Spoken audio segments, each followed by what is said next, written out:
Well, today is a really exciting day as today is our official first day of plumbing. Yes, we have installed some drain lines in the past, but today's the real first day working with the plumber. He's brought the dream team today because this is not your typical house. We're not going overboard in our plumbing design. There's nothing too terribly fancy. Actually, there's a couple things that are fancy, but not today. But because this is a particular house, it does present some unique challenges. We've spent the better part of the last hour getting to know the system that we've designed here. We're now looking over all of the materials that we had delivered because there's a lot of moving parts, a lot to get used to, but it's time to start installing this system. This is our beautiful mess of all of our supplies and materials. And we're still waiting on one more truck delivery with about twice as much more supplies. It is a lot. You don't realize how much goes into a house with the plumbing needs. So on our long list of things to install over the next couple of days, we have to install the junction box for the in-floor heating. I'm terrible at remembering the terms because I'm kind of learning all of these terms in Italian. So junction box will have to do. This is what we need to install. So I've left all of the studs kind of loose and able to move around because I just didn't know what the plumber would need. Now that we finished up our meeting and we know what we're gonna do, it's time to clamp some of these down, secure them in place, as well as add a few extra bracing pieces. Here I'm standing in what will be the shower, and as we need to mount the shower head right here in between two studs, I'll need to add some additional bracing and additional vertical stud in order to mount that shower head.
So we've run into a small issue here on the second floor in the bathroom. This ridiculously large box is the junction box for our in-floor heating. So you have, I believe, 8 pipes running into this box, but they make it just ridiculously large. It is 60 centimeters long. Well, when you build your drywall, you build the studs every 60 centimeters. So you would think this would fit. Well, no, the studs themselves have a thickness of 4 or 5 centimeters. So you end up with an empty space of 54 centimeters. So it does not fit. So we have to disassemble several of these studs on this wall in order to make this fit. And you would think that the manufacturer would just know that and make it just this much smaller so that you wouldn't have to do that, but no.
Ce l'hai un montante? Mettiamo un montante, questo lo mettiamo qua.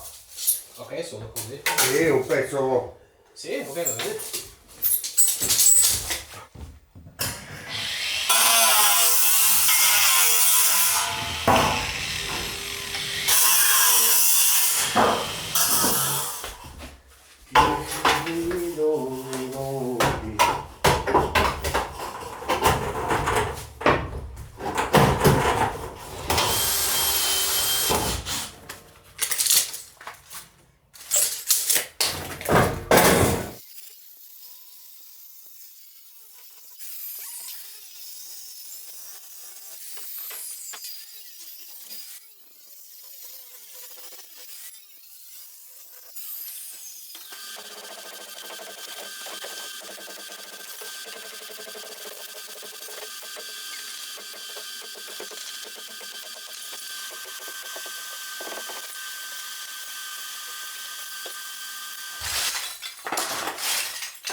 Posto così?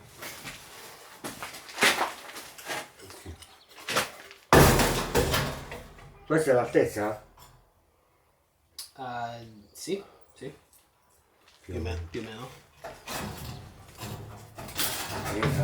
Mettiamo così. Ok. Metto a posto questi. Tasselli qui? Sì, metti qualche tassello così e poi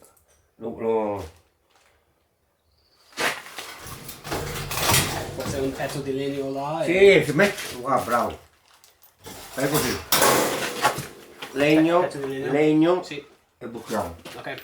E poi buttiamo un po' di malta. Bravo, okay. bravo. Grazie.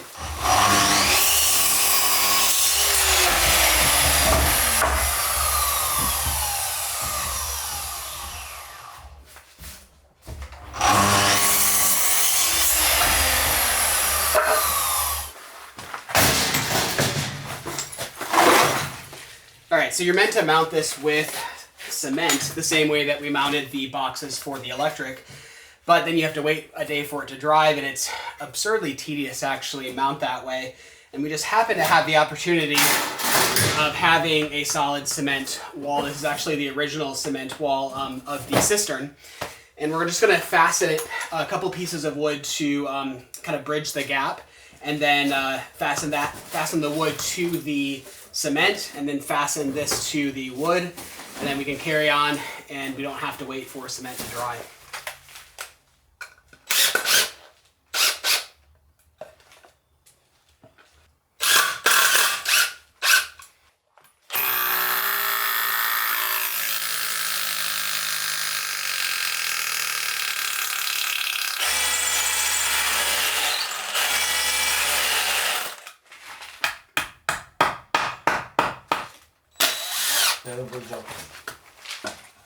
Allora noi dobbiamo stare con i raccordi almeno sotto così il pavimento.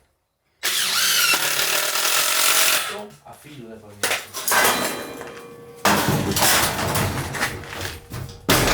Ce l'ha, ma il tasso del... Questo qui è il scipione col doccino.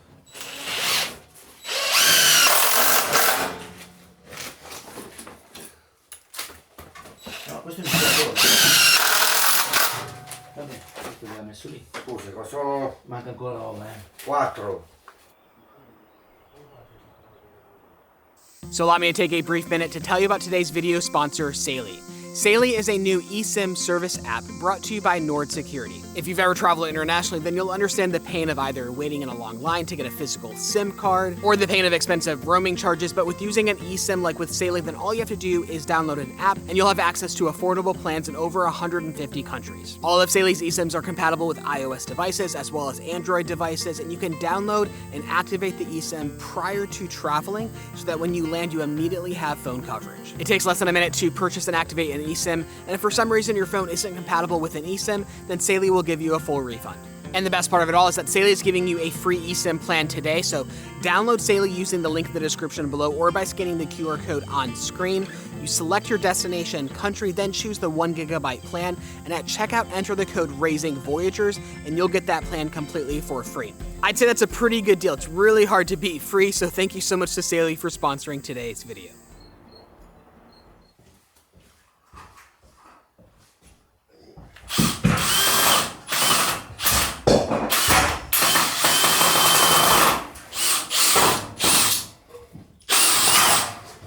Fai 42 questo? Sopra? 42.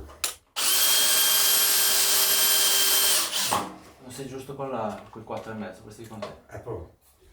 It's a strange and exciting thing to take an empty blank slate of a room and to start to lay out all of the bits and pieces for the shower, the tub, and even the toilet, and just kind of see it start to come to life. Today's been mostly just a very short day of mounting all of the junction boxes for the in-floor heating, finding where our tubes will go, see what pieces and parts we're missing. We've spent a long time kind of unpacking the systems and understanding them.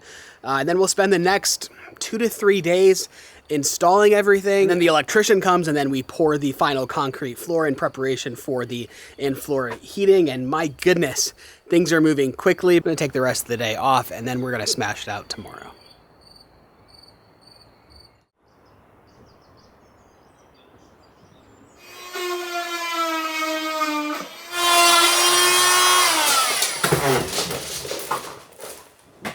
We are starting the morning by fixing one of my mistakes. I added a pipe for air and failed to measure the thickness of the insulation properly. So now that pipe is sticking below the insulation, it needs to be above it.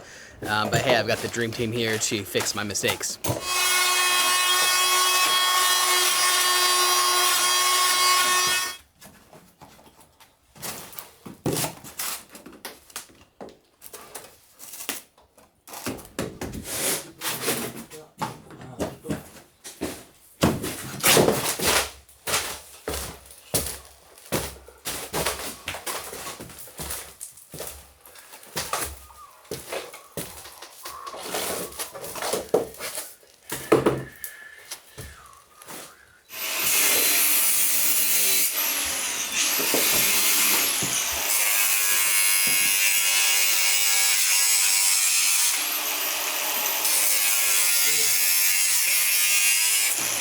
So if you've ever done any kind of plumbing project, you'll know that it's impossible to complete that project without doing at least 17 trips to the store to buy the various different connections. But the beautiful thing about working with a professional team is they've simply accumulated all of those connections and bring massive boxes of everything. So you always have exactly what you need on site and there are no delays.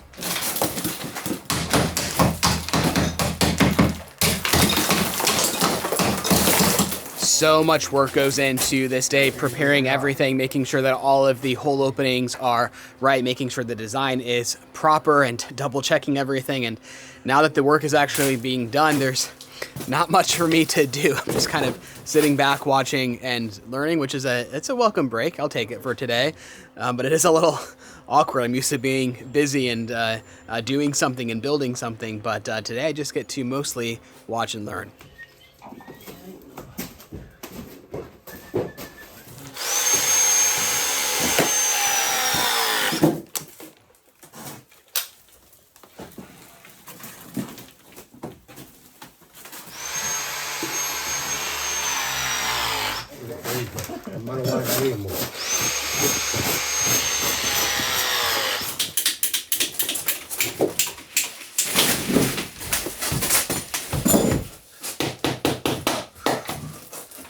So I was just telling the team how exciting today is because it kind of feels like today we are turning this from an old barn into our house. I know it's a simple thing, just adding pipes and a few fixtures and placing out the toilet and the bathtub and shower, but it makes a big difference. Of course, this is not the first time I've said that. I think the last time that it really made a difference was when we built the stone archway and opened up the kitchen to the rest of the house.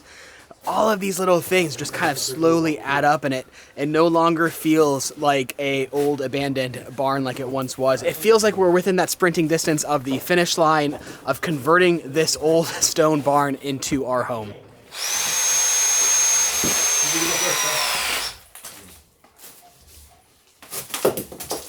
So while they're finishing up in the kitchen, I need to find the exact placement of our plumbing lines here in the bathroom, which is a little tricky specifically for the tub. We're going to be installing a freestanding tub with an exposed spigot, and while that's going to be beautiful, the actual placement of that spigot especially is going to be very difficult because we don't have the tub here on site. It was special order, will take another couple of weeks to arrive, and because it's a freestanding tub, you need to get it just close enough but not too close, and because of the curve of the tub actually measuring that distance out, and it's all boring. Let me just see what I can do.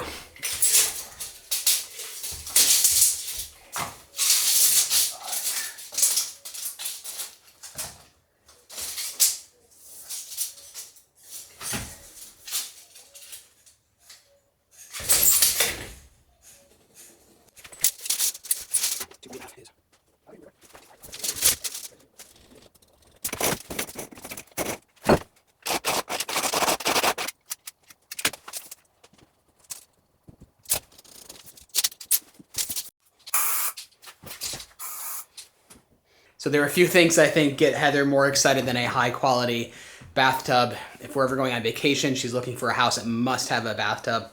This one is going to take the cake. This one is going to be really, really special. I just wish that I had the actual bathtub on site to make sure I get the dimensions proper. I have some dimensions as far as the drain placement, but it's really difficult to place out that bathtub and find where that spigot needs to go without actually having it physically on site.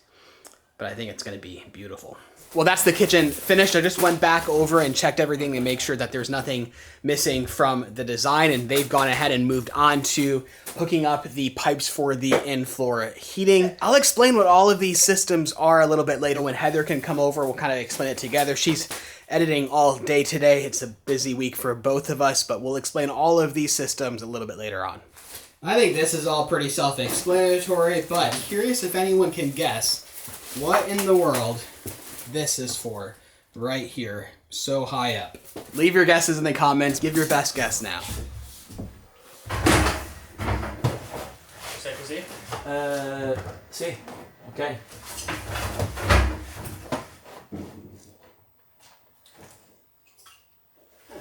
C'è bolo. To, sorry. To, para.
Well, this right here is exciting, seeing all of our designs and our plans kind of pinned up here to reference. Like I said, it's not the most complicated system in the world. I guess the in-floor heating does make it a little bit complicated, but because the house is so particular, there is a lot to keep track of.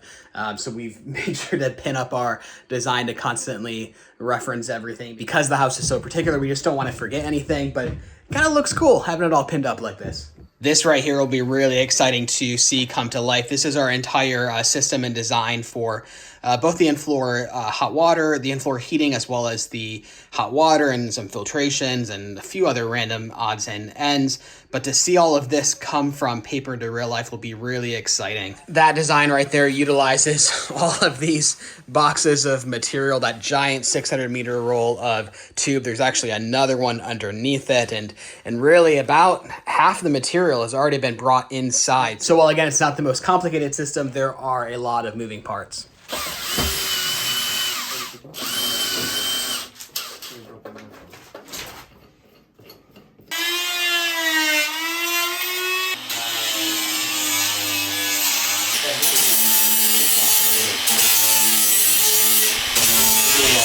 Vai.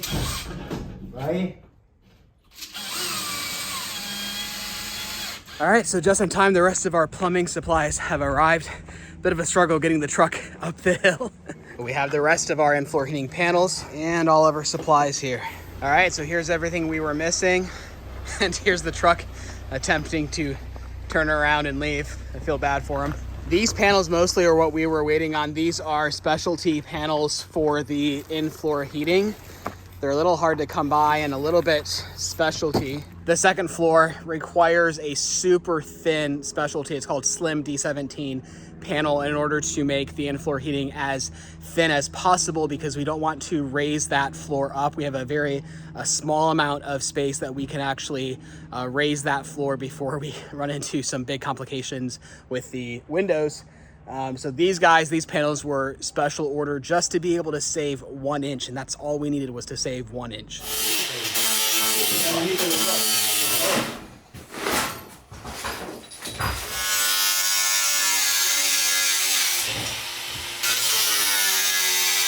So we've just finished putting in these pipes here, which will run to the central unit here. And then from here, we will run all of our lines for the in-floor heating. And then now they are passing some tubes from the bathroom upstairs down here in order to run all the pipes back to the new room that we've created, which is serving as our utility room, laundry room. But all pipes kind of lead back to that room. All pipes have to go through several rooms of holes that we've created. There's 1, 2, 3 rooms that we have to pass through and bring all the pipes back here. This is the beginning hookups of a laundry room area where we'll have washer, dryer, and then also a sink to one side. Originally, the plan was to have the laundry, the washer, and dryer on this side, but Antonio, our plumber, made the suggestion that we should also add a sink, which of course is nice, but we didn't think about that, and there's not enough space on this side to have washer, dryer, and a sink, so we've kind of flopped the whole room plan and put it over there, and be able to add that now. Ma manca anche scarichi.